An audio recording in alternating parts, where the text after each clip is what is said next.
Okay, well, just to give you that definition, extremism is the promotion or advancement of an ideology based on violence, hatred, or intolerance that aims to, number one, negate or destroy the fundamental rights and freedoms of others. Number two, undermine, overturn, replace the UK system of liberal parliamentary democracy and democratic rights, or intentionally create a permissive environment for others to achieve the results in number one or number two, those two definitions previously. Okay, let's now talk to Francesca Cosciani. She's a criminal defence lawyer at Hodge, Jones and Allen, and Ben Cope, political writer and commentator with Young Voices UK. I'll start with you, Francesca. Thanks for taking the time to join us this morning. So that definition of extremism seems reasonable, doesn't it? Good morning. Well, the definition is extremely broad. It can include a range of speech and activity that is currently not necessarily against criminal law. It can be decided in an arbitrary way, depending on how it's interpreted. And arguably, one could say it's so broad that it could catch members of the Conservative Party themselves when trying to campaign to repeal parts of the European Convention on Human Rights. So there are concerns in terms of its definition as it stands. Okay, Ben, what do you say to that? Does it perhaps, rather than going too far or not far enough, it's actually too broad and isn't specific enough?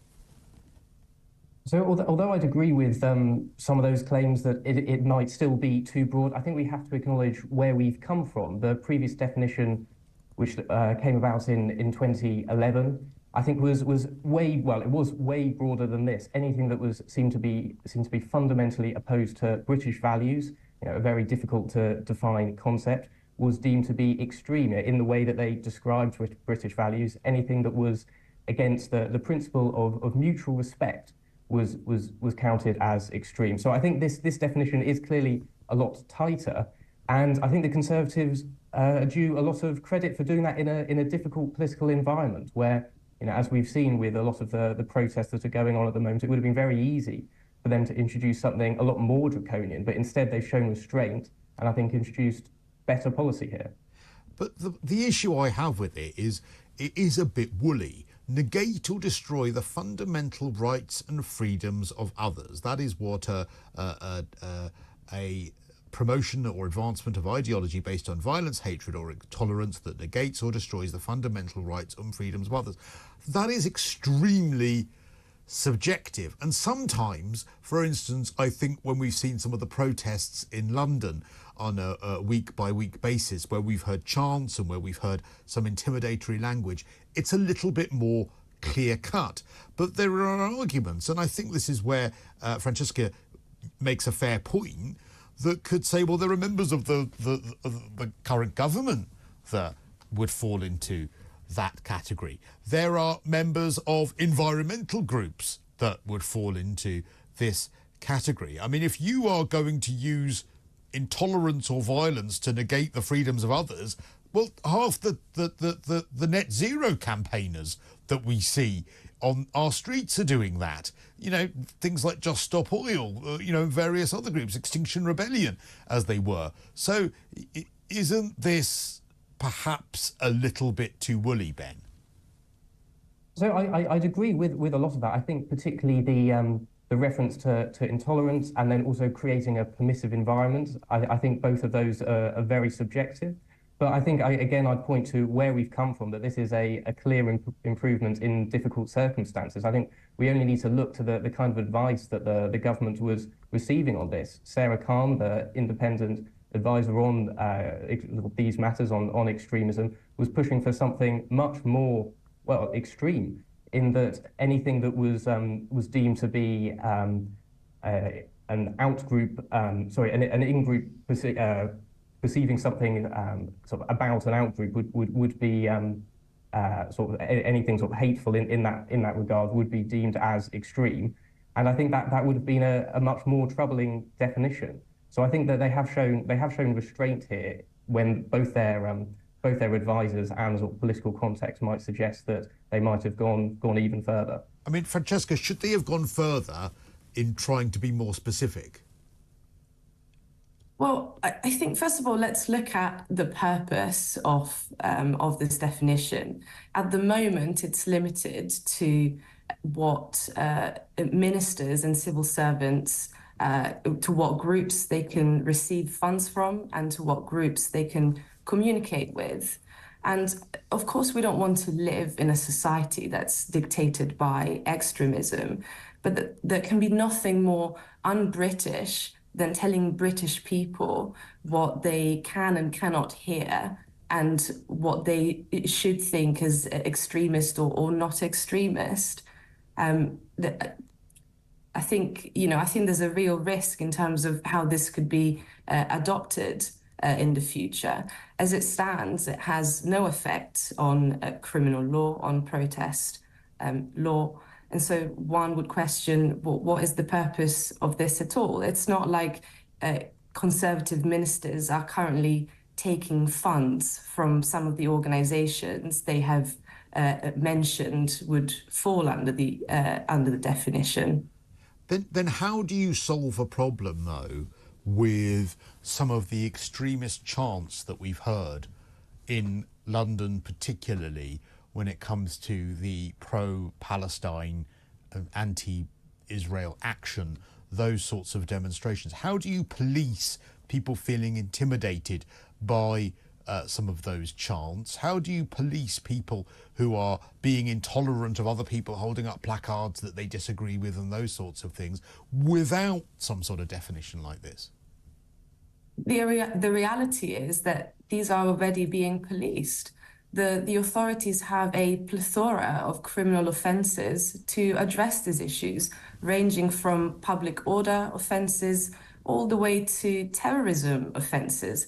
And we have seen that these instances are being policed. They are being penalised. Sorry to interrupt you, but are they? I mean, because we've seen loads of people who seem to be getting away with this on a weekly basis, and they're not being policed.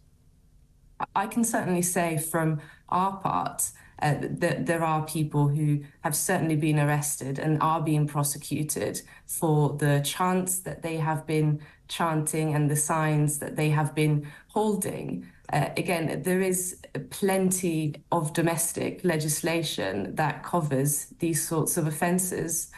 The police is able to arrest individuals who they reasonably believe have broken the law.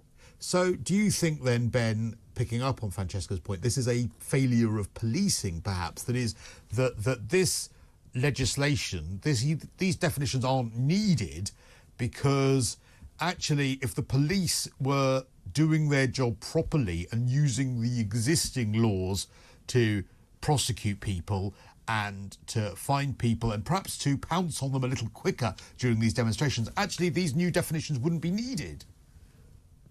I would agree that the police already have existing powers in nearly all cases to intervene now where they should. The government obviously passed their policing bill last year, so they're not really in a position to argue that the police don't have the powers that they think they should have. But as to whether these new rules are needed, I think we need to go back and look at the 2011 definition, which was, again, I say was much broader. So if we're saying that it is still too broad, then certainly these new rules were needed, given that the situation before was therefore much worse. As for how we can go forward maybe and improve them even further, I think moving them into law, as I think Francesca was alluding to, would be a good idea. I think at the moment it's too uncertain about how these new rules will actually be applied. Who decides who is extreme under these definitions or not. So I think the public would draw some confidence if there was actually a law that they could go and read and then it seems more of an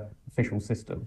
Okay, well, Michael Gove in his speech this week also focused on, I think, something that most people would agree is an extreme ideology, and that's the ideology of Islamism. Let's hear what he had to say.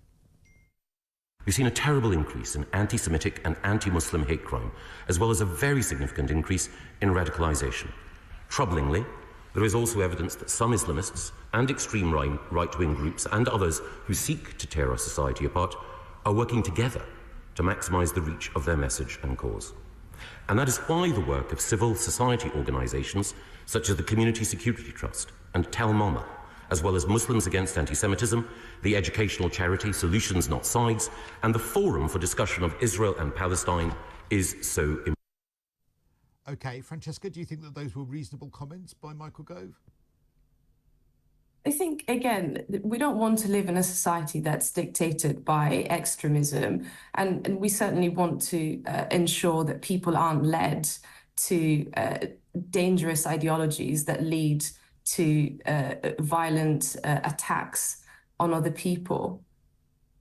But again, introducing a broad definition to try and define that, I fail to see how that could address it. Okay, Ben, what do you say to that?